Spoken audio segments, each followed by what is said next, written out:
샬롬 사랑하는 주예수교회 성도 여러분, 오늘은 7월 31일 목요일입니다. 벌써 7월의 마지막 날이 되었습니다.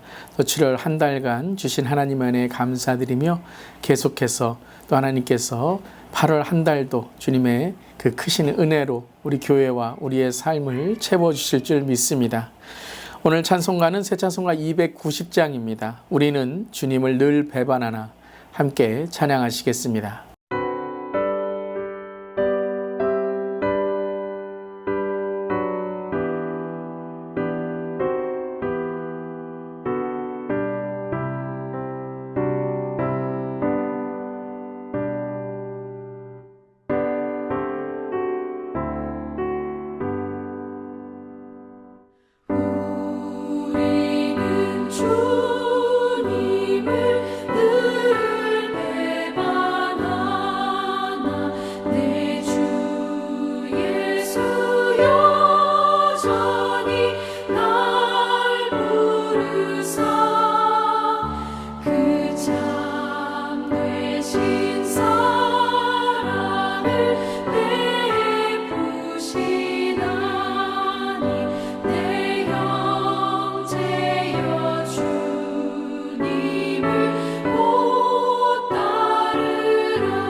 아멘. 오늘도 주님을 더욱더 따라가며 신뢰하는 우리 모두 될 수 있기를 바랍니다. 오늘 에스겔 말씀은 에스겔 10장 9절부터 22절까지의 말씀, 하나님의 말씀 함께 나눕니다. 내가 보니 그룹들 곁에 네 바퀴가 있는데 그 그룹 곁에도 한 바퀴가 있고 저 그룹 곁에도 한 바퀴가 있으며 그 바퀴 모양은 황옥 같으며 그 모양은 네시 꽃 같은데 마치 바퀴 안에 바퀴가 있는 것 같으며 그룹들이 나아갈 때에는 사방으로 몸을 돌리지 아니하고 나아가되 몸을 돌리지 아니하고 그 머리 향한 곳으로 나아가며 그 온 몸과 등과 손과 날개와 바퀴 곧 네 그룹의 바퀴의 둘레에 다 눈이 가득하더라. 내가 들으니 그 바퀴들을 도는 것이라 부르며 그룹들에게는 각기 네 면이 있는데 첫째 면은 그룹의 얼굴이요 둘째 면은 사람의 얼굴이요 셋째는 사자의 얼굴이요 넷째는 독수리의 얼굴이더라. 그룹들이 올라가니 그들은 내가 그발 강가에서 보던 생물이라. 그룹들이 나아갈 때는 바퀴도 그 곁에서 나아가고 그룹들이 날개를 들고 땅에서 올라갈 때에도 바퀴가 그 곁을 떠나지 아니하며 그들이 서면 이들도 서고 그들이 올라가면 이들도 함께 올라가니 이는 생물의 영이 바퀴 가운데 있음이더라.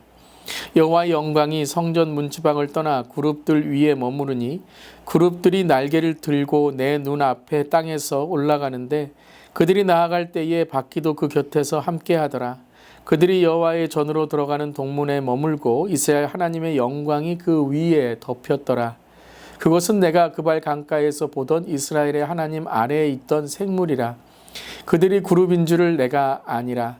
각기 내 얼굴과 내 날개가 있으며 날개 밑에는 사람의 손 형상이 있으니 그 얼굴의 형상은 내가 그발 강가에서 보던 얼굴이며 그 모양과 그 몸도 그러하며 각기 곧게 앞으로 가더라. 아멘. 하나님의 말씀입니다. 하나님 말씀에 감사합니다.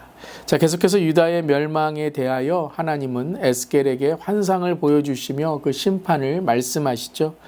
그런데 놀라운 것은 에스겔의 환상은 단지 상상만이 아니라 지금 실제적으로 이스라엘 유다에 일어나고 있는 일들을 에스겔에게 보여주고 계신 것입니다.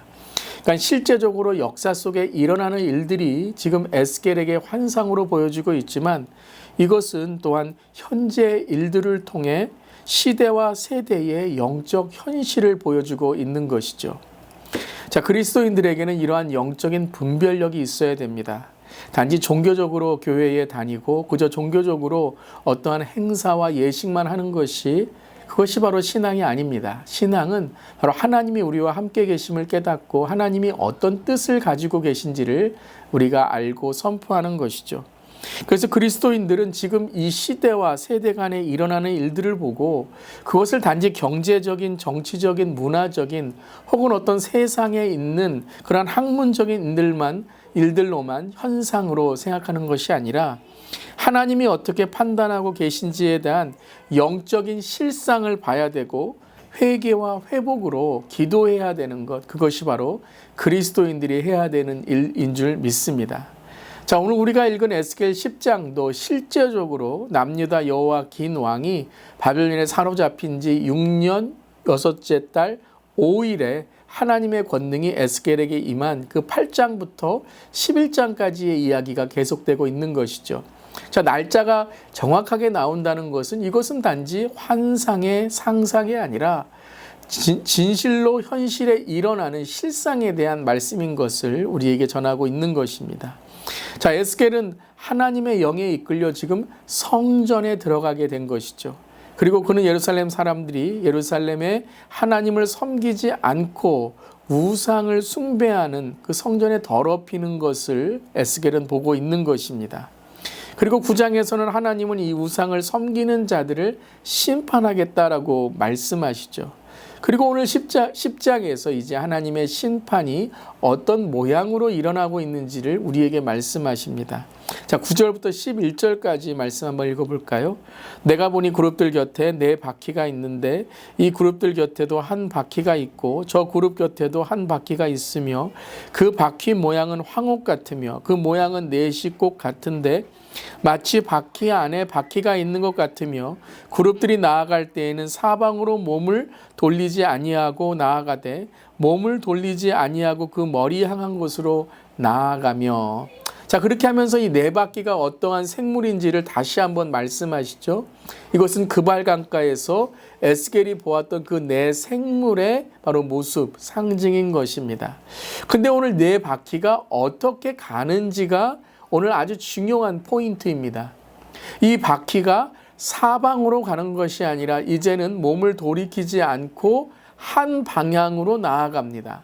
한 방향으로 나아가고 있음을 오늘 계속해서 말씀하고 있는 것이죠.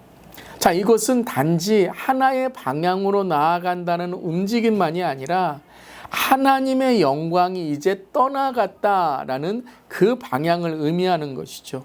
그래서 18절과 19절에 이렇게 말씀하십니다. 여호와의 영광이 성전 문지방을 떠나서 그룹들 위에 머무르니 그룹들이 날개를 들고 내 눈앞에 땅에서 올라가는데 그들이 나아갈 때에 바퀴도 그 곁에 함께 하더라. 그들이 여호와의 전으로 들어가는 동문에 머물고 이스라엘 하나님의 영광이 그 위에 덮였더라. 자, 18절에 어떻게 시작하죠? 여호와의 영광이 문지방을 떠났다라는 것이죠. 성전을 떠났다라는 것이에요. 그러니까 하나님의 영광이 지금 성전에서 떠나고 있는 방향을 하나님의 심판으로 말씀하고 있는 것이죠. 자, 그런데 오늘 18절과 19절 또 전체 오늘 말씀을 읽어보면 아주 역설적인 그런 우리가 모습을 볼 수가 있습니다. 그것은 그 문지방을 떠났는데 계속해서 18절, 19절에 뭐라고 오늘 증명하고 있죠? 말씀하고 있죠? 머무르니라는 것입니다. 그 영광은 계속해서 그룹 천사들을 위해 머물고 동문에 머물고 하나님의 영광이 덮여 있게 됐다라고 말씀하십니다. 자, 떠났지만 머물러 있으려고 하는 역설적인 선포를 말씀하십니다. 자, 여기에는 두 가지 하나님의 마음을 우리가 볼 수 있는 것이죠. 첫 번째는 이스라엘 백성을 향해서 하나님은 나는 이제 떠나겠다라고 선포하시는 겁니다. 그런데 나 떠난다라고 계속 말씀하시는 이유는 뭘까요? 떠나고 싶지 않다라는 말씀이죠. 내 바지가랭이를 붙들어서라도 나를 머물게 하기를 원한다라고 말씀하시는 거예요. 여기서 머물다라는 히브리어 언어가 멈추어 서다라는 거예요. 가다가 멈추어 서고 뒤돌아보고 가다가 멈추어 서고 뒤돌아보고. 자, 계속해서 도저히 이 아이를 떠나보낼 수 없는 부모의 마음처럼 치근한 하나님의 마음이 느껴지는 거죠. 나 가기 싫다. 그런데 너희들이 이렇게 성전을 더럽히니 나는 머무를 수 없다. 떠나야 된다라고 말씀하시죠. 자, 두 번째는 어떤 의미일까요? 두 번째는 이제 무너진 성전 건물이 바로 그 성전이 아니라 하나님께서 영적인 성전, 즉 믿음을 고백하는 성전, 그 남은 자들의 하나님을 믿음으로 선포하는 자들의 성전을 말씀하시는 거예요. 하나님은 너무나도 하나님의 백성을 사랑하시기에 너희들이 성전을 지으면 내가 그곳에 머물겠다라고 솔로몬과 약속하셨죠. 하나님은 어디나 계시고 하나님은 어떤 곳에 제한되어 있는 분이 아니신데 하나님 자신이 내가 거기에 제한되어 머물겠다라고 말씀하시죠. 그런데 이제는 그러한 한정된 한계 안에 머물러 계신 그런 분이 아니라 온 열방과 온 세대, 온 천하에 하나님의 영광을 부어주시겠다라는, 하나님의 영광이 떠나는 것이 아니라 이제 하나님의 영광이 더럽혀진 성전을 떠나심으로 온 열방에 하나님의 놀라운 임재를 부어주시겠다라는 것이죠. 그게 아주 중요한 에스겔의 오늘 신앙 아닙니까? 하나님은 바벨론에도 계시는구나.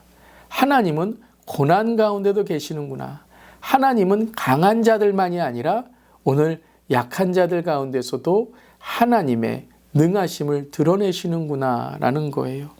자, 사랑하는 성도 여러분, 오늘 이 아침에 진정한 참된 성전이 회복되기를 간절히 기도합니다. 한번 이렇게 우리 댓글에 달아볼까요? 참된 성전이 회복되게 하소서. 아멘. 이 시대에 참된 성전이 회복되게 하여 주시옵소서. 단지 이 시대의 교회, 건물, 어떤 사람의 모임이 아니라 진정한 하나님의 영광이 머무는 주의 임재를 경험하는 성전, 교회가 되게 하여 주시옵소서. 사랑하는 성도 여러분, 오늘 저 여러분의 이 자리가, 여러분의 이 새벽의 자리가 하나님의 영광이 가득 찬 성전의 자리가 되시기를 간절히 기도합니다. 어디에 계신지 간에, 어느 시간에 있던지 간에 오늘 하나님의 거룩한 성전이 되어서 주의 영광이 머물고 채워지고 충만케 되는 가정과 일터, 삶이 되시기를 주님의 이름으로 축복합니다. 주의 영광 가득히 채워 주시옵소서. 오늘 두 가지 기도 제목입니다. 7월 한 달간 우리 교회를 가득 채워주신 여름 성경학교, 단기 선교, MGF 캠프, 또 여름 문화학교, 그리고 이제 8월 4일부터 시작될 SFC 중고등부 여름 연합 수련회를 통해서 하나님의 영광이 계속 이어지고 복음의 은혜가 충만케 되게 하여 주시옵소서. 또한 8월과 하반기의 사역도 성령 충만하게 하여 주시옵소서. 또한 우리 교회와 이 시대의 교회가 무너진 하나님의 영광을 다시 회복하게 하시고 부흥의 불길이 타오르는 영적인 터전이 되게 하여 주시옵소서. 그렇게 나아가는 우리 모두 되기를 바랍니다. 아멘. 기도하시겠습니다. 하나님, 오늘도 무너진 성전들이 너무나도 많이 있습니다. 하나님을 믿는다고 하지만 삶의 자리에서, 일상의 자리에서, 가정에서, 일터에서, 때로는 우리가 하나님을 선포하는 교회 안에서도 무너진 성전에 거룩하지 못한 모습들이 얼마나 많이 있는지요. 하나님, 먼저 우리 목회자들을 용서하여 주시옵소서. 제대로 성도님들을 인도하지 못하고 말씀을 선포하지 못한 우리 목회자들의 어리석은 모습이 있다면 용서하여 주시고, 오늘 리더들이 바로 섬으로 하나님께 주시는 하나님의 성전을 회복하게 하시고, 어딘가에서 애타게 우리를 부르시는 하나님의 영광이 다시 채워지는 우리 모든 삶이 되게 하여 주시옵소서. 특별히 이 시대의 교회를 새롭게 하여 주시고, 또 하나님 우리 주 예수 교회가 이 마지막 때에 하나님의 영광으로 채워지는 교회, 그리고 하나님의 영광을 흘려보내는 교회가 될 수 있도록 축복하여 주시옵소서. 주님 감사드리며 예수님의 이름으로 기도드리옵나이다. 아멘. 오늘도 주님의 영광을 채워가는 하루가 되시기를 주님의 이름으로 축원합니다. 아멘.